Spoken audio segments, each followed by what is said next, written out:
Les salons de Radio Côte d'Ivoire. Tous les dimanches à 10h10, Radio Côte d'Ivoire reçoit dans ses salons une personnalité ou une structure pour évoquer une question d'actualité. Les salons de Radio Côte d'Ivoire, une fixation sur les questions d'actualité.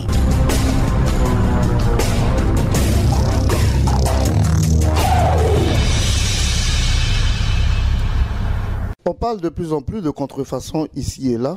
Comment endiguer le phénomène? Mesdames, Messieurs, bienvenue dans les salons de Radio Côte d'Ivoire. Les salons de Radio Côte d'Ivoire. Tous les dimanches à 10h10, Radio Côte d'Ivoire reçoit dans ses salons une personnalité ou une structure pour évoquer une question d'actualité. Les salons de Radio Côte d'Ivoire, une fixation sur les questions d'actualité.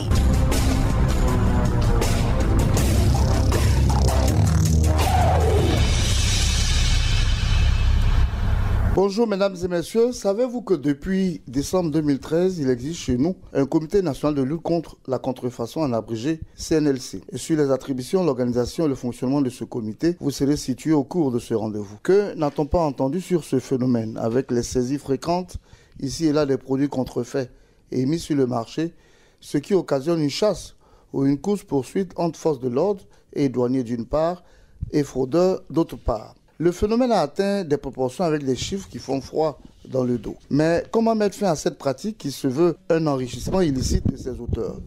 C'est cela notre problématique de ce dimanche. Et pour en parler, nous avons trois grands invités, tous membres de ce comité. Il s'agit de M. Nzi Brou Michel, président du comité national de lutte contre la contrefaçon CNLC. Bonjour Monsieur le Président. Bonjour. Colonel Bain le Jeune, coordonnateur de la cellule de prévention et d'investigation. Bonjour Colonel. Bonjour.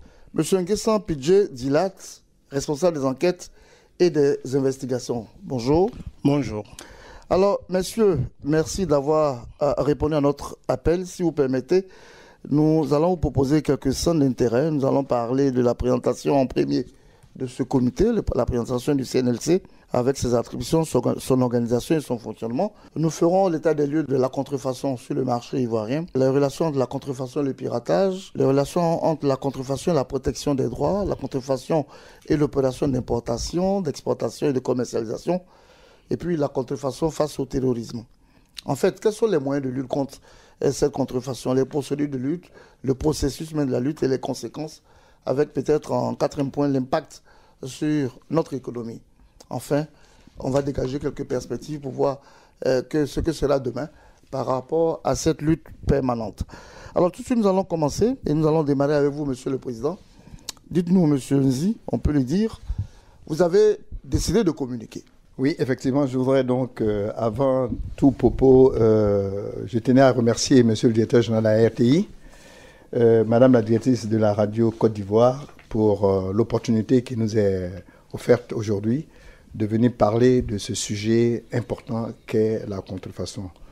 Vous l'avez dit en entrée, il s'agit d'un phénomène relativement sérieux et il est bon que nous en parlions, que la population ivoirienne dans son ensemble sache de quoi il s'agit et que cette population participe à la lutte contre ce phénomène grave. Alors, avant de parler du comité, naturellement, il faut expliquer peut-être à l'Ivoirien moyen, c'est quoi la contrefaçon?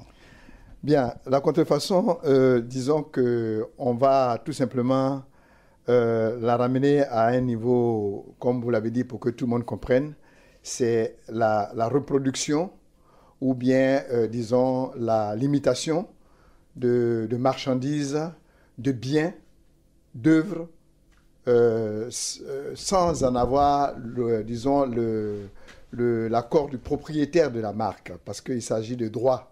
Donc c'est vraiment, on peut même dire que c'est du plagiat, c'est-à-dire on va plagier quelque chose, on va faire croire à la population que c'est authentique, on va le vendre alors qu'il s'agit d'un produit complètement contrefaisant. En gros, on reprend la chose de quelqu'un qui n'est pas vous. Pardon? On reprend la chose de quelqu'un qui n'est pas vous. Exactement. Et on le met sur le marché, à des profits. Avec des profits. Et en général, tout ce qui est contrefait est de mauvaise qualité, a des conséquences sur tous les plans. Et c'est un peu ce qui a motivé l'État de Côte d'Ivoire face à l'ampleur du phénomène à mettre en place ce comité national de lutte contre la contrefaçon qui, bien entendu, est à pied d'œuvre depuis on va dire 5 ans. Depuis 2 ans. C'est 2 ans maintenant. Depuis 2 ans, depuis 2015. 2015. Alors, pourquoi seulement 2015? Est-ce que ou bien ça n'existe que depuis cette date-là? Disons que l'histoire de la contrefaçon elle-même. Bon, la contrefaçon est un phénomène qui existe depuis avant 2015. Mais eu égard à l'importance que ça prenait dans notre pays, les autorités ont compris qu'il fallait absolument, disons, combattre ce phénomène qui est un phénomène relativement grave. Lorsqu'on parle de contrefaçon, on pense toujours à des biens, je veux dire des vêtements, des chaussures, etc. Mais il y a des choses qui sont contrefaites et qui sont nuisibles pour la santé. Quels sont ces domaines-là? Dans le domaine alimentaire, par exemple, tout ce qui est produits alimentaires, tout n'est pas forcément des produits de qualité. Il en est de même, par exemple, pour des boissons qui sont vendues, ce qu'on appelle les boissons fruitées. Eh bien, ce n'est pas de la boisson de qualité. Et le domaine, disons, la contrefaçon impacte tous les domaines de la vie. Tout à l'heure, lorsque le colonel prendra la parole, puisqu'il est l'opérationnel, il va certainement aller dans les détails par rapport à un certain nombre de choses. Ouais, surtout, il va nous dire comment reconnaître un produit contrefait d'un produit vrai et tout ça. Il semble que dans le domaine de la santé, c'est plus grave. Absolument. Absolument, dans le domaine de la santé, c'est même très grave. Mais il n'y a pas que le domaine de la santé. Quand on parle du domaine de la santé, lorsque vous buvez une boisson qui est frélatée, forcément, ça va avoir un impact sur votre santé. Mais les médicaments, c'est vraiment un domaine assez difficile. Et c'est relativement grave, mais il y a le ministère de la Santé qui se charge de ce volet. Bien entendu, on travaille en collaboration avec eux, mais c'est vraiment très sérieux. Alors, le combat du ministère de la Santé, justement, c'est les médicaments de la rue. Le ministère combat les médicaments de la rue. Est-ce que tout ce qui est dans la rue est contrefait? Bon, disons qu'on ne va pas rentrer avec votre permission dans ce domaine parce qu'ils ont des règles. Nous, au niveau du comité, nous savons que les médicaments doivent rentrer en Côte d'Ivoire. Il y a un circuit normal. Pour nous, tout ce qui n'est pas dans ce circuit normal est considéré comme du faux médicament.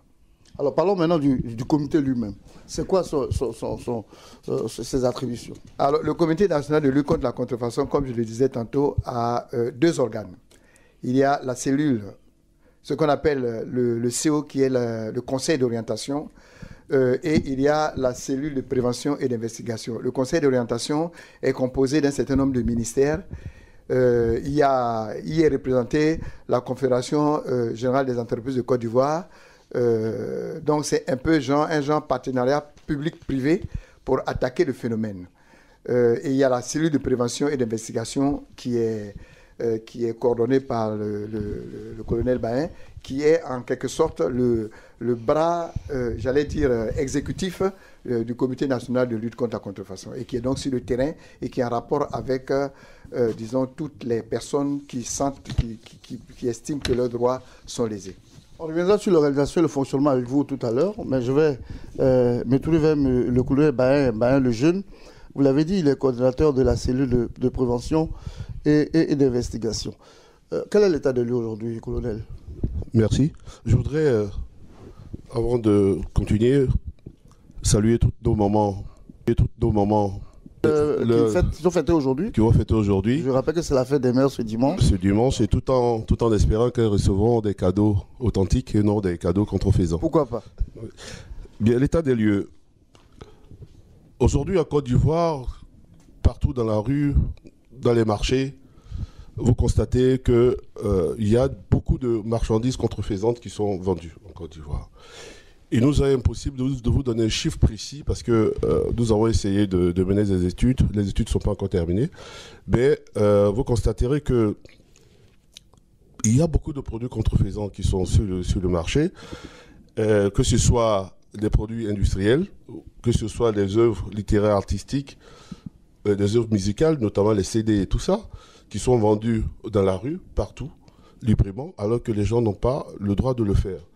Donc, aujourd'hui, nous constatons que les industriels de Côte d'Ivoire des personnes qui ont eu confiance en la Côte d'Ivoire pour venir installer des usines dans ce pays-là se retrouvent confrontés à des produits d'imitation, dans leurs produits qui sont imités, et qui font une concurrence déloyale à ces produits-là, et qui en souffrent. Et donc aujourd'hui, en Côte d'Ivoire, vous avez constaté aussi que les musiciens, tous les artistes aujourd'hui souffrent de ces phénomènes parce que les pirates, il suffit qu'aujourd'hui un CD sorte et le lendemain vous avez la copie sur le marché. Vous-même au niveau de la RTI, pour votre émission par exemple, Bonjour telle année, alors que vous n'avez même pas encore diffusé le CD officiel, les gens ont déjà tout ça sur le marché, sans compter les enregistrements illicites, les logiciels illicites que les gens vendent même à l'administration, parce que les logiciels, par exemple, sont couverts par le droit d'auteur. Et donc, ce que je dis, c'est l'état de lieu que nous faisons, c'est les constats que nous faisons sur le marché. Et si vous avez constaté, monsieur, c'est que aujourd'hui, vous avez des marchés même qui sont spécialisés dans du faux. Vous allez à Roxy aujourd'hui, c'est des faux médicaments. Bon, ils ont changé de nom, mais bon, nous, c'est des faux médicaments. Vous allez, par exemple, à Trècheville, ce sont des fausses pièces détachées automobiles. Et les gens même ne s'en cachent même pas. Ils vous proposent souvent le vrai, enfin, ce qu'ils appellent le vrai et le faux. Vous allez, par exemple, à Abobo, en face de la mairie d'Abobo, c'est les CD que les gens vendent. Donc, il y a des endroits aujourd'hui, vous allez à Djamé, tout le long du boulevard Nangu à Brouga, ce sont des pagnes. Donc, vraiment, comme le président l'a dit, c'est tous les secteurs d'activité aujourd'hui qui sont atteints par la contrefaçon. Et malheureusement, la Côte d'Ivoire n'y échappe pas. Alors, on m'a dit, à vous entendre, le marché est inondé, le marché est envahi par ces produits contrefaits, ce qui donne naturellement, vous donne naturellement du pain sur la planche, vous, comité. Oui, absolument. Le comité a du pain sur la planche. Et lorsque nous voyons l'ampleur de la tâche, évidemment, bon, nous nous demandons souvent, mais est-ce que nous pourrons? Mais à cœur vaillant, rien n'est possible. Vous arrivez d'être impuissant face à tout ça? Oui, il faut le reconnaître. Face à certaines choses, j'avoue que nous sommes impuissants. Nous sommes impuissants parce que, bon, on va en revenir, on va en parler tout à l'heure, parce que lutter contre la contrefaçon égale, c'est l'équation est simple, hein, lutter contre la contrefaçon égale beaucoup de moyens. Et bon, nous sommes une jeune structure, et actuellement, nous n'avons vraiment pas encore les moyens de notre politique, ça, il faut le dire. Pourtant, vous dirigez la cellule de prévention et d'investigation. Oui, je dirige la cellule de prévention et d'investigation. Je voulais préciser que le CNS est une structure interministérielle. Moi-même, je suis douanier, je suis colonel des douanes. Il y a la police, il y a la gendarmerie, il y a la justice, il y a le ministère du Commerce. Et donc, c'est toutes ces administrations qui sont réunies au sein de cette cellule. Mais nous sommes 7. Dans la cellule, nous sommes 7. Alors, imaginez comment on pouvait lutter véritablement, efficacement contre la contrefaçon avec 7 personnes sur l'ensemble du territoire. Évidemment, nous travaillons avec les autres administrations, telles que la douane qui a des services de lutte contre la contrefaçon. Mais eux, ils sont en deuxième ligne, alors que le principe, c'est d'empêcher les marchandises de rentrer. Telle que la police, qui a une direction de la police financière et économique et financière, mais qui a une section de lutte contre la contrefaçon. Nous travaillons énormément avec la gendarmerie nationale. Je voudrais d'ailleurs remercier le général des divisions, le commandant supérieur de la gendarmerie pour ça. Mais ça ne suffit pas. Ça ne suffit pas. Alors, on va voir du côté de M. Nguessan Pidje Dilat, qui est responsable des enquêtes et des investigations. Quelle est la nature de l'enquête que vous faites? Parce qu'on connaît le problème déjà, tout est là. Alors, les enquêtes portent essentiellement sur des produits de contrefaçon. Alors, le domaine, il est ciblé, il s'agit de contrefaçon. Et donc, tout ce qu'on a comme enquête porte sur des produits de contrefaçon. Naturellement, il peut arriver qu'on ait des produits qui ne soient pas des produits contrefaisants. On peut avoir par exemple des produits de contrebande. Notre comité regarde aussi du côté des autres administrations. Donc si c'est le cas, lorsque nous avons par exemple des produits de contrebande, nous adressons des courriers à l'administration des douanes qui, elle, est compétente en matière de contrebande. Donc ce qu'il faut retenir, c'est que tous les dossiers concernant ce volet-là concernent les dossiers de contrefaçon. Alors, ce qu'il faut retenir, c'est que souvent, lorsque vous commencez une enquête, il y a des connexions. on va dire qu'on mène une enquête de contrefaçon, mais il peut y avoir des connexions. Tout à l'heure, dans le fil conducteur, vous avez parlé de contrefaçon et terrorisme. Alors, à partir du moment où on constate une connexion, parce que l'enquête doit pouvoir permettre de connaître l'origine des marchandises contrefaisantes, de connaître le portefeuille de ceux qui acheminent ces marchandises. Donc, ça nous permet de rentrer en contact avec un certain nombre de structures. Il y a la CENTIF que nous contactons souvent.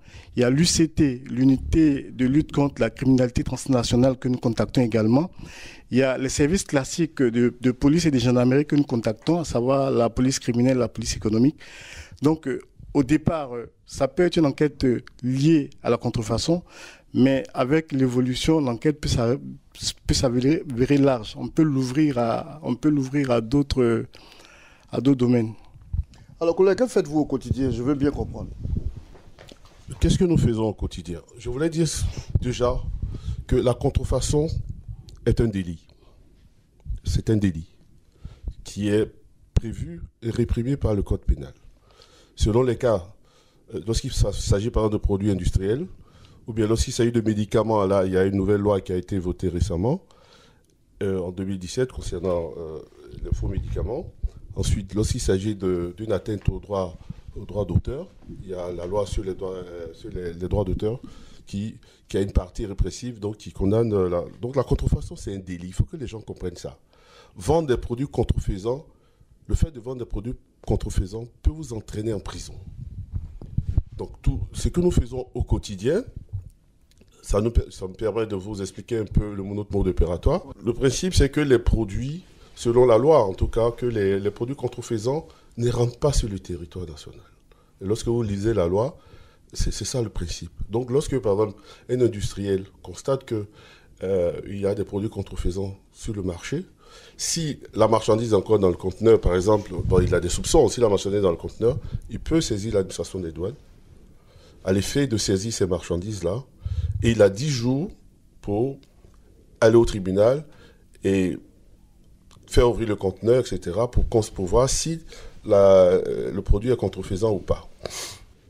Ça, cela concerne les marchandises qui sont à l'entrée.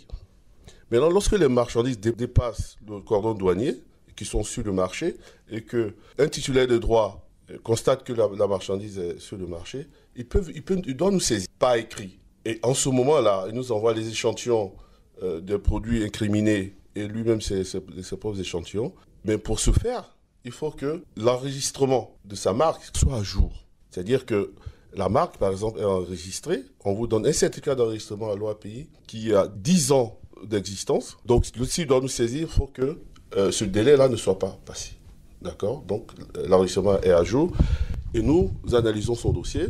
En ce moment-là, qu'est-ce que nous faisons? Nous menons nos enquêtes, nos investigations avec le commissaire Puget. Et lorsque nous localisons la marchandise quelque part, nous allons la saisir, cette marchandise. Mais cette saisie est une saisie conservatoire. Parce qu'il faut que les auditeurs sachent que la saisie contrefaçon est prononcée par le juge. Seul le juge peut dire que tel ou tel produit est contrefaisant. Donc du coup, tous nos dossiers se terminent toujours au tribunal. Voilà. Ou bien, la loi aussi nous permet de nous autosaisir. Lorsque, par exemple, pour ce qui concerne les faux médicaments, nous devons nous autosaisir si nous constatons effectivement qu'il y a des produits contrefaçons sur le marché, tels que les CD et autres. Je vais revenir au président, parlant de l'organisation un peu de ce comité national de lutte contre la contrefaçon. Est-ce que vous avez le sentiment que depuis que ce comité existe, cette présence, disons, a fait l'ardeur des auteurs des contrefaçons? Bon, disons que il s'agit d'une structure qui est jeune. C'est d'ailleurs la raison pour laquelle je ne cesserai de vous dire merci de nous donner l'occasion de nous présenter à la population. La lutte contre la contrefaçon ne sera pas la chose du seul comité national de lutte contre la contrefaçon. La population doit nous aider à la protéger. En quoi faisons? Eh bien, si la population observe qu'il y a des produits de contrefaçon sur le marché, qui peuvent avoir des conséquences relativement graves, notamment, je disais tantôt, je reviens toujours à ça, lorsque vous avez des alcools frélatés qui sont vendus dans les maquis et qui, après, ont une conséquence inimaginable sur la santé des gens. Mais si quelqu'un sait ça, elle doit pouvoir nous saisir pour que nous puissions donc nous mener des enquêtes. Depuis quelque temps, on a observé des pathologies graves. Je parle des insuffisances rénales, la multiplication des cancers, vraiment des pathologies relativement graves. On a l'impression que c'est de nouvelles maladies. Alors mais voilà, et justement, ces maladies sont provoquées par quoi? Parce que nous consommons. Ce n'est pas que des médicaments, c'est des boissons, c'est même de la nourriture, c'est beaucoup de choses qui font que nous arrivons à ces situations relativement graves. Donc, la population elle-même, elle doit se protéger. Quand elle prend des produits, c'est vrai, c'est moins cher. Ok, c'est moins cher, mais la conséquence, c'est qu'après, à l'hôpital, c'est encore beaucoup plus cher. Donc, nous voulons inviter toute la population ivoirienne à nous aider à la protéger. L'objectif de l'État, c'est ça, c'est protéger la population. Comment vous saisissez, colonel? On nous saisit par écrit. La saisine, c'est fait par écrit ou bien par mail. Mais le mieux, c'est que le titulaire de droit, qui est donc victime de la contrefaçon, se présente à nos bureaux. Parce que, évidemment, nous ne connaissons pas tous les produits authentiques. Donc, il lui appartient de nous décrire ces produits et de nous donner la différence qu'il y a entre son produit et le produit contrefaisant. Nous avons notre siège à la Riviera Golf Les Elias. Nous sommes au 22 49 58 00 ou au 22 49 58 03. Et notre mail, c'est le contact@cnlc-8ci.info. Monsieur Ignace Piget-Dilat, on a dit commissaire, elles sont des enquêtes et des investigations que vous êtes. Ça doit être difficile, vous êtes 7. Que peut faire cette personne au sein d'un tel comité? Alors, pour rappel, il faut dire que c'est vrai que nous sommes 7, mais antérieurement, nous étions dans des services classiques. Moi, je suis un ancien de la police économique et donc tout le temps, j'étais dans une section qui s'occupait essentiellement de contrefaçon. Alors, le colonel, quand il présentait la situation, a dit que nous étions 7. Mais dans nos tests, nous sommes amenés à travailler avec les autres administrations. Nous pouvons travailler avec la police, avec la gendarmerie, avec l'administration du commerce, etc. Et donc, pour le travail, c'est vrai qu'on a besoin d'une cellule, une brigade particulière en notre sein.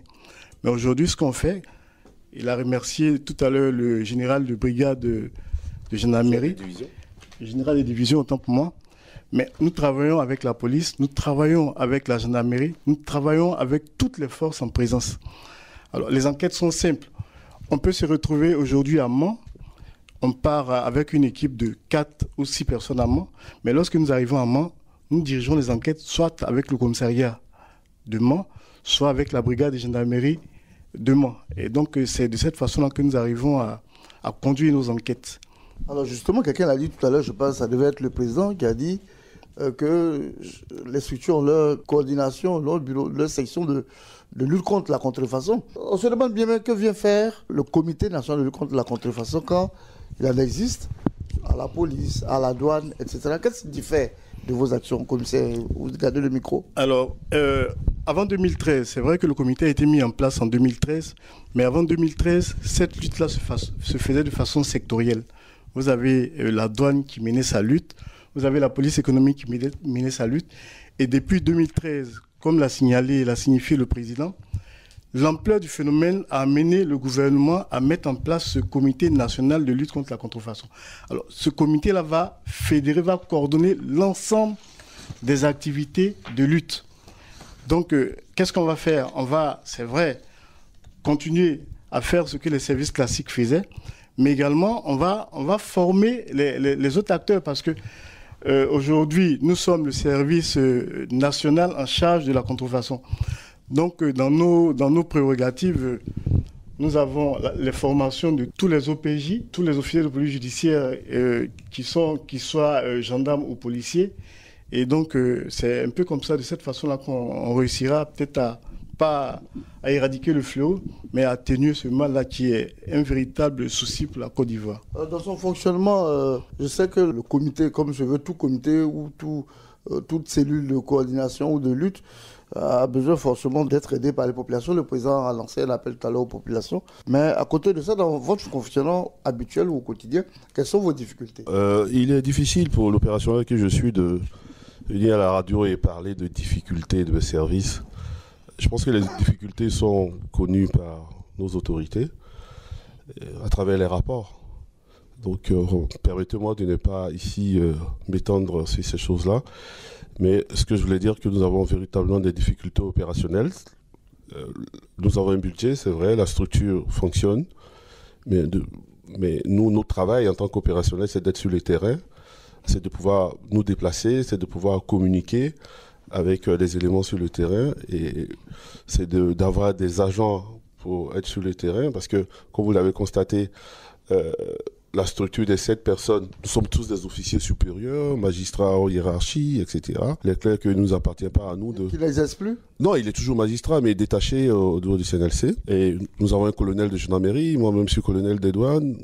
Bon, c'est pas à nous d'aller quand même sur le marché, mais pour les besoins de la cause, il faut bien qu'on travaille. Nous sommes nous-mêmes souvent sur le terrain, sur les marchés, dans les entrepôts, en train d'arrêter les camions nous-mêmes. Et donc, c'est des difficultés énormes. Donc, autant des difficultés matérielles, autant au niveau du personnel, du petit personnel, nous avons vraiment besoin de gens si nous voulons être efficaces sur le terrain. Comme à l'UCT par exemple, l'UCT aujourd'hui, c'est une structure qui dépend du ministère de l'Intérieur et de la Sécurité. C'est une structure composite, vous avez la douane, la police, la gendarmerie, il y a les eaux et forêts et tout ça. Aujourd'hui, ils ont près de 50 agents, ils sont sur le terrain, donc on aimerait vraiment être organisé de cette façon-là pour être sur le terrain partout. Parce que, on le disait tout à l'heure, nous demandons aux autres forces de nous aider, mais ces forces ont leurs activités propres. Et c'est pas toujours que nous avons des agents qui soient disponibles. Donc on aimerait par exemple avoir notre propre brigade, nos OPJ pour rédiger les procès-verbaux et tout ça pour pouvoir suivre les dossiers. Et là, dans la structure actuelle, dans l'organisation actuelle du CNLC, on n'a pas tout ça et c'est un peu compliqué. Oui, Président. Oui, par rapport à ça, il faut dire que toutes ces difficultés sont remontées. Hein.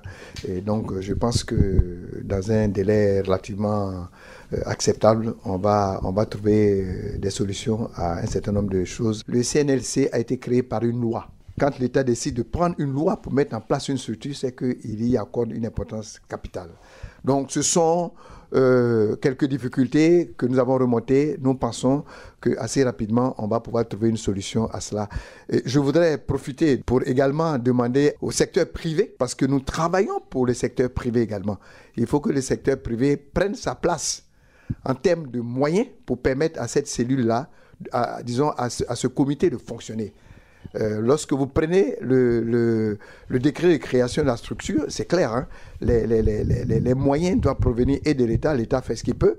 Le secteur privé doit apporter sa contribution pour qu'ensemble nous puissions mettre tout ça dans le même paquet et pouvoir donc combattre, parce que c'est eux les premiers bénéficiaires de la lutte contre la contrefaçon. Concrètement, qu'avez-vous fait en 2 ans? En 2 ans, nous avons travaillé, franchement. Et notre premier fait d'armes, c'était la saisie à Daloa, notamment au carrefour de Guessabo, d'un camion de 40 tonnes de médicaments, en collaboration avec la section antidrogue de la gendarmerie de Daloa. Nous avons déjà incinéré l'année dernière ces tonnages. Ensuite, en 2016, nous avons déféré près de 15 personnes devant les tribunaux pour faire de fabrication et de vente de produits contrefaisants. En 2017, nous avons déféré 8 personnes. 23 personnes déjà que nous avons déférées devant les tribunaux pour répondre de leurs actes. Globalement, la valeur estimée des marchandises contrefaisantes que nous avons eu à saisir, déjà le camion de médicaments, les pharmaciens nous ont dit que ça faisait près de 1 milliard et quelques. Combien de tonnes vous avez dit? 40 tonnes. 40 tonnes, oui. Oui. Il y a un pharmacien avec nous, le docteur Toué, qui est membre du conseil d'orientation pour le cas des médicaments. Donc lorsque nous avons des problèmes de médicaments, nous nous adressons à lui. Et donc, globalement, nous sommes. La valeur des marchandises estimée est à peu près de 2,5 milliards. Non, ça, je veux parler seulement du camion. Oui, c'est estimé à combien? Le camion faisait 2 milliards. 2 milliards. Le seul, à lui seul. C'est à lui seul, oui. Le camion de 40 tonnes. D'après ce que le pharmacien, le docteur Toué, nous a dit. Et après la saisie, qu'est-ce que vous en avez fait? Qu'est-ce que vous avez fait le camion? Nous avons saisi le camion qui était à la 2e légion de gendarmerie à Daloa. Donc après l'incinération, nous avons fait donc la main levée. Donc, malheureusement, le chauffeur, il avait fui. Quand c'est comme ça, est-ce qu'on fait l'incinération devant vous? Oui, l'incinération, il y a une procédure d'incinération. Hein. Nous nous adressons au procureur de la République, notamment à Daloa, qui était compétent en la matière. Nous lui adressons un courrier. Nous invitons toutes les autorités administratives, judiciaires, de la gendarmerie et de la police, la douane, pour assister. Il y avait même, à l'époque, le NUCI qui était là. Malheureusement, l'incinération s'est faite à l'air libre, ce qui est interdit. D'ailleurs, ce qui nous pose d'énormes problèmes aujourd'hui par rapport aux médicaments. Il faut qu'on en parle. Dans les normes, on ne doit pas incinérer les médicaments à l'air libre pour des problèmes de pollution atmosphérique. Où doit-on le faire? On doit les incinérer. Il faut des incinérateurs. Ah, d'accord. Et il se trouve qu'aujourd'hui, nous n'avons pas d'incinérateurs. Ça, c'est un autre problème. Ça, c'est un autre problème. Un problème global. Et que la plateforme de lutte contre les faux médicaments qui a été mise en place, aujourd'hui, est en train de lutter, justement, pour que nous puissions avoir un incinérateur. Alors, un camion de 40 tonnes, valeur 2 milliards. Alors, ça m'amène à poser la question suivante. Il n'y a pas de tentation. Est-ce que les membres du comité national de lutte contre la contrefaçon prêtent serment? Oui, la loi nous oblige à prêter serment. Je suis douanier. Avant d'exercer mes fonctions de douanier, la première des choses, c'était de prêter serment devant le tribunal d'Abidjan. C'est ce que j'ai fait. Nous sommes tous assermentés, des agents assermentés. Donc, les tentations par rapport à la corruption, c'est ce que vous voulez dire. Pour le moment, nous n'avons pas encore eu de cas de corruption. Parce que les gens ont tenté de vous corrompre quand même souvent. Forcément. Il s'agit ici quand même de, comme on le dit, d'arracher le pain de la bouche des gens. Donc ils vont tout faire pour ne pas perdre. C'est de l'argent, parce que c'est de l'argent qu'ils perdent. Donc forcément, il y a des cas où les gens nous approchent et tout ça, mais là, lorsque tu as prêté serment, vous savez, je vais vous inviter un jour, bien inviter la population, on va faire une journée porte ouverte, pour venir nous voir, et vous allez voir ce que nous avons saisi là-bas, des boissons, etc., des spiritueux que les gens boivent dans les bars, dans les boîtes de nuit, je ne dirais pas de nom de boisson, mais quand vous voyez ça, c'est ahurissant. Vous voyez des fils électriques, de conducteurs électriques, alors que la norme, c'est de fabriquer ces produits-là avec du cuivre. Les gens vous fabriquent ça avec du fer. Et chose grave, emballé dans du plastique, estampillé telle société, parce que la société a une certaine notoriété sur le terrain. Imaginez du fil de fer avec des conducteurs électriques en fer. Mais c'est des incendies qui s'entraînent. Donc j'aimerais un jour inviter la population à venir voir ce que nous faisons. Les gens vont se rendre compte que la situation est extrêmement grave. On va aller pas à pas dans les détails, après ce que vous avez dit avec M. Nguessan. Oui. Le président l'a effleuré en début d'émission, mais la contrefaçon souvent nous ramène au piratage. La contrefaçon nous ramène au piratage, c'est vrai. Quand on parle de contrefaçon, piratage, ces deux-là font partie d'un grand ensemble qui est l'atteinte à la propriété intellectuelle. Donc, dans ce grand ensemble-là, il y a la partie propriété industrielle et puis il y a la partie droit d'auteur. Donc, au niveau des droits d'auteur, vous avez un auteur qui a une œuvre, un artiste qui va sortir une œuvre. Toutes les fois que le président avait parlé de plagiat, toutes les fois qu'un délinquant, on va le dire, va plagier l'œuvre de cet artiste-là, en ce moment-là, on parlera de piratage. Mais sinon, le piratage et la contrefaçon font partie de ce grand ensemble-là qu'on appelle l'atteinte à la propriété intellectuelle. C'est pour cela que dans nos tests, vous verrez la loi de 2013 relative à la lutte contre la contrefaçon, vous verrez une loi de 2016 relative aux droits d'auteur et aux droits voisins. Toujours concernant la propriété intellectuelle, il y a le code de douane qu'on applique. Et puis, naturellement, il y a le code pénal de 81 qui a été révisé plusieurs fois, qu'on applique aussi dans le cadre de toutes les actions de lutte contre la contrefaçon. Alors, le collègue a parlé des médicaments, la saisie notamment de Guy Sabou. Oui. Dans ce domaine précis, qu'avez-vous fait? Les actions qui ont été menées essentiellement, comme tout à l'heure le colonel le disait, à Abobo. Parce que ce qu'il faut savoir, c'est qu'aujourd'hui, les pirates, ils sont très ingénieux. Ils n'iront pas, par exemple, rester dans un studio comme le studio dans lequel nous sommes. Vous allez à Bobo, dans des cours communes, où ils ont un certain nombre de matériel de production. Alors aujourd'hui, le constat qu'on fait, c'est que les NTIC ont vraiment ont catalysé ce phénomène de contrefaçon. Parce qu'avec du matériel très performant, on arrive à dupliquer des centaines et des centaines de CD. À Bobo, le colonel était de cette opération. Plusieurs personnes ont été interpellées et mises à la disposition du parquet. Donc, concernant tout ce qui est piraterie, c'est ce que je peux dire. Peut-être que le colonel va ajouter. Oui, il va ajouter naturellement, en nous précisant si ces maisons, ces cours communes, vous avez observé, vous avez noté, tout ça ont été détruites. Alors, vous me demandez si on a détruit les cours communes. Ça me ramène un peu à ce qui s'est passé en France lors de la fête du 14 juillet, où quelqu'un est parti louer un camion et qui est arrivé au niveau de la promenade des Anglais pour tuer un certain nombre de personnes. Le propriétaire de cette maison-là peut ignorer toutes les activités de son locataire. Donc on ne peut pas, par exemple, interpeller un délinquant qui est locataire et puis détruire une maison. Mais détruire au moins tout ce qu'il avait dans la maison. Oui, mais les supports, tous les supports de production ont été saisis et détruits. Je voulais préciser que tous les supports donc, ont été saisis et nous avons arrêté 4 personnes que nous avons mis à la disposition du parquet. Et ces personnes-là, il y a eu 3 personnes qui ont été condamnées à 3 mois de prison ferme. Et bon, évidemment, il y a une personne qui a été relaxée. On va aller dans le domaine des vêtements ou d'autres choses, marchandises diverses. Quand on observe que des articles importés ne sont pas les vrais, mais qui sont sur le territoire, déjà entrés sur le territoire, la faute est à qui? Monsieur Guessan? Alors, je dirais la faute est à tout le monde. Sauf moi. Je dirais la faute est à tout le monde. Parce qu'aujourd'hui, lorsque vous vous rendez sur un marché, le commerçant vous dit ceci. Monsieur, vous voulez acheter tel vêtement, il y a premier choix et il y a deuxième choix. Vous parlez terre à terre. Donc déjà, le consommateur qui va vers le commerçant, c'est qu'en optant pour le deuxième choix, il opte pour quelque chose qui n'est pas bon. Et on le fait aussi bien avec les vêtements, aussi bien avec les supports CD, avec les parfums, etc., etc. Donc aujourd'hui, la société même, la population même est complice. Alors, ce qu'il faut faire aujourd'hui, c'est d'éduquer en profondeur toute la population qui est peut-être qui est complice de ce phénomène. Je voudrais ajouter, avec votre permission, que les vêtements, là, actuellement, vous portez un vêtement, une marque, que je ne vais pas citer, bien évidemment.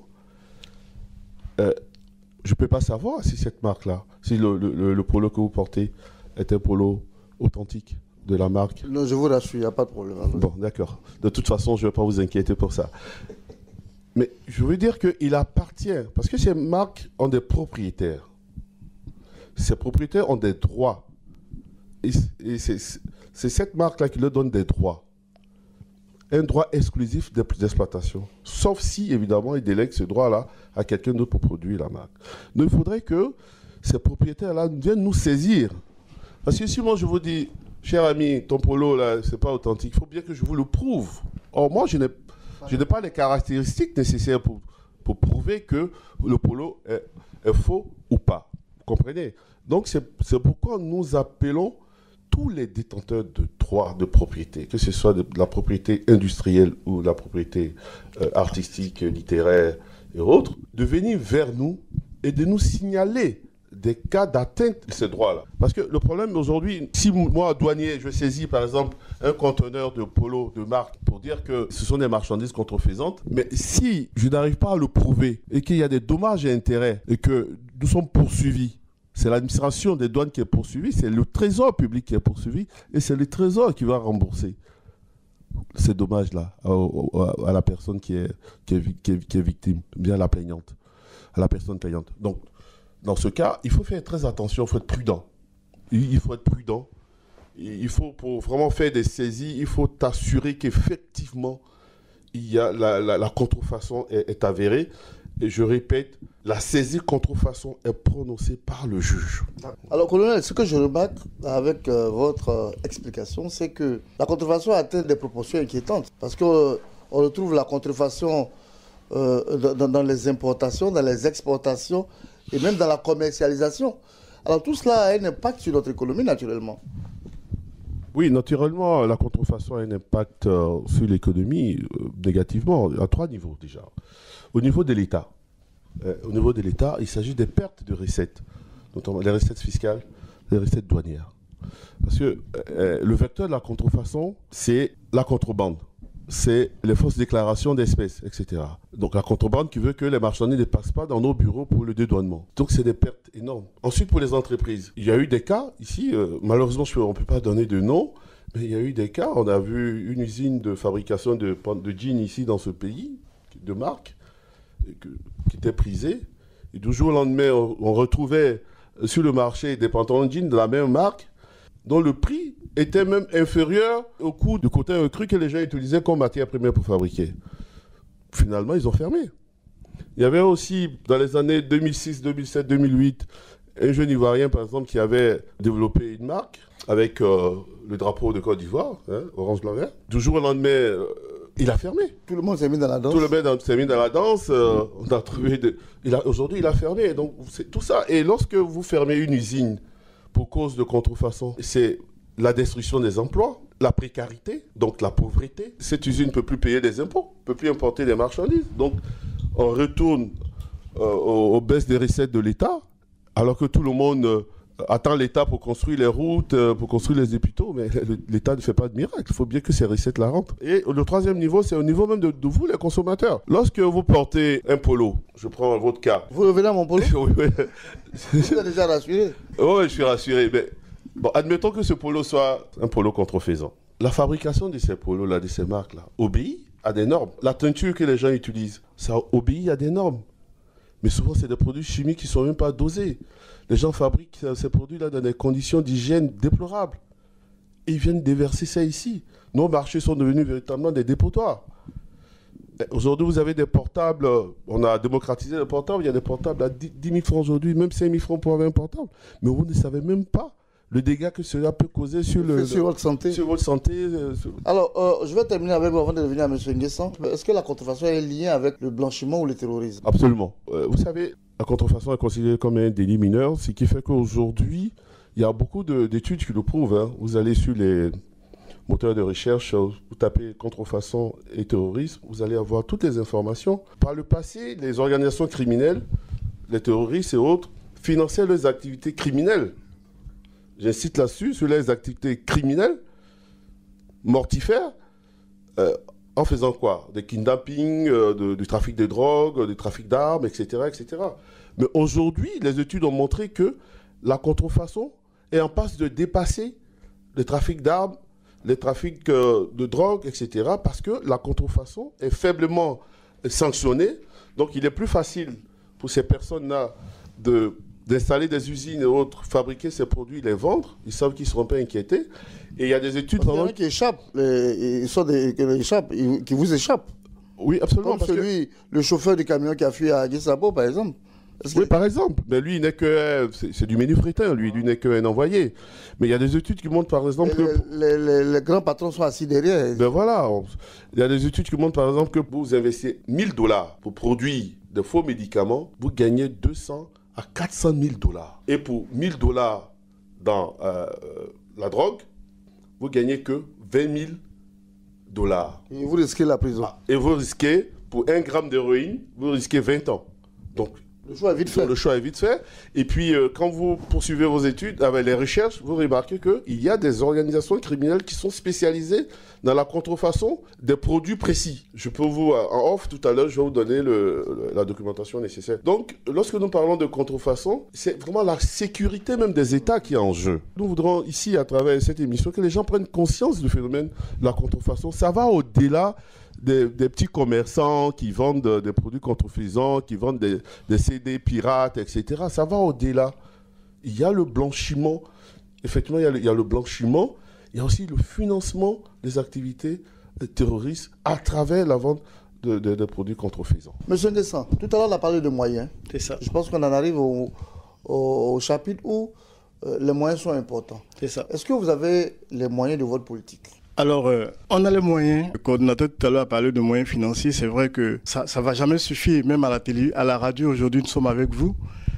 si je vous pose la même question, vous me répondrez que les moyens ne suffisent toujours pas. Mais on travaille sur un domaine qui est tellement sensible. Il y a d'abord le support qui doit encadrer notre action, notre activité. Et ce support-là, ce sont les tests. Nous travaillons sur quelque chose de tellement sensible que pour se protéger, il faut nécessairement s'entourer de tests. Et donc, les moyens, quand on parle de moyens, on dira moyens matériels ou bien humains, mais c'est d'abord les tests. Et ce sont ces tests-là qu'on a cités. Ensuite, le personnel. Quand on parle de moyens, moi, je vois tout de suite le personnel. Moyens humains. Les moyens humains, les moyens financiers. Il faut un personnel qualifié. Le personnel doit être qualifié, le personnel doit être aguerri, mais aussi le personnel doit être motivé parce que tout à l'heure, vous avez demandé au colonel pour 2 milliards, est-ce que vous n'avez pas été tenté d'avoir quelque chose? Donc, il doit avoir un personnel motivé. Ensuite, au niveau du moyen matériel. En clair, dites-nous qu'on vous paye bien, c'est cela que vous voulez dire. Mais le souhait, c'est que... suffisamment pour ne pas être tenté. Le souhait, c'est qu'on soit mieux motivé. Le souhait, c'est qu'on soit mieux motivé pour mieux faire le travail parce que le travail, il est un travail délicat. D'accord. Voilà. Ok. On va rester avec vous. Finalement, on a vu les conséquences, on a vu l'impact sur l'économie avec le colonel. Aujourd'hui, le CDLC existe. Vous avez besoin d'être soutenu par les populations, par les pouvoirs publics, par tout le monde pour mener à bien votre mission parce que la mission est délicate eu égard à la matière sur laquelle vous travaillez, la matière est sensible. Est-ce que vous pouvez réussir? Alors, moi, je dirais plutôt comment atténuer ce fléau parce qu'on ne peut pas mettre fin à ça. Comment atténuer ce fléau? Comment comptez-vous l'atténuer? Alors, pour atténuer ce fléau, le principe, il est simple. Aujourd'hui, on a parlé dans le processus de lutte, il y a 3 acteurs. Il y a l'État qui a sa part des responsabilités. Il y a les entreprises qui doivent nous soutenir. Mais il y a surtout la population. La population doit donner l'information. Et tant qu'on ne donne pas l'information, on ne pourra pas démanteler ces réseaux criminels. Donc, l'appel, c'est à la population. Il faut que la population donne l'information pour que nous puissions démanteler les réseaux criminels. Aujourd'hui, vous le savez si bien, vous avez un fils, vous avez un neveu qui finit avec les grandes écoles, avec les universités, et il ne peut pas travailler parce que les entreprises ne peuvent pas embaucher du fait de la contrefaçon. Donc l'appel, c'est surtout l'appel à la population de nous aider, de nous donner l'information, de nous saisir, de ne pas hésiter parce qu'aujourd'hui nous sommes tous en danger et c'est pour cela que cette population doit se réveiller. Merci à vous, monsieur Nguessan Pidje. Voilà, Nguessan Pidje Dilat, responsable des enquêtes et des investigations au Comité national de lutte contre la contrefaçon. Malheureusement, la contrefaçon est là, dans nos habitudes, dans notre quotidien. On fait comment? On fait comment? Boycottons les produits contrefaisants. Essayons de consommer ivoirien, déjà. C'est plus pur, c'est plus... Excusez-moi, bon, je suis ivoirien, donc évidemment, je défends les produits ivoiriens, ce qui est tout à fait normal.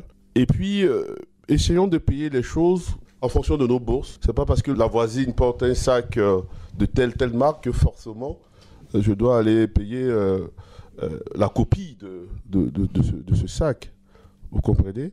Il faut donc que nous essayons de revoir notre habitude de consommation. Moi, par exemple, j'ai lancé un appel une fois en disant boycottons, par exemple, les CD pirates. C'est-à-dire que vous allez chez vous, j'invite tous les Ivoiriens, allez chez vous, regardez dans votre... bandothèque, on va dire. Voilà, c'est ça. Et puis, tout ce qu'il y a comme CD pirates, vous les prenez, vous mettez à la poubelle. C'est une façon aussi d'aider nos artistes à pouvoir vivre. Nous avons besoin de l'aide de tout le monde, à la population, aux entreprises et donc au pouvoir public dont je fais partie pour que ensemble nous puissions vraiment prendre le problème à bras le corps parce que le phénomène il est là, les conséquences sont là, c'est pernicieux mais c'est là. Merci à vous colonel Bain Lejeune, coordonnateur de la cellule de prévention et d'investigation. Avec vous on a vu ce que vous faites au quotidien au niveau du CNLC, le Comité national de lutte contre la contrefaçon. Monsieur Nzi, c'est vous qui présidez ce comité. Je voulais vous donner la parole pour conclure cette émission. Très bien, merci beaucoup. Je voudrais donc une fois de plus remercier toute l'équipe de la Radio Côte d'Ivoire pour l'opportunité qui nous a été donnée. Et je voudrais lancer un appel à la population parce que c'est cette population-là qui nous intéresse. Notre objectif, c'est de protéger la population. Que cette population, comme l'a dit le colonel Bain tout à l'heure, participe à cette lutte contre la contrefaçon. Il nous a été dit que dans les cas qui circulent partout en Côte d'Ivoire, il y a des gens qui vendent des médicaments d'une population que je ne citerai pas, mais tout le monde connaît. Mais n'achetez pas ces médicaments.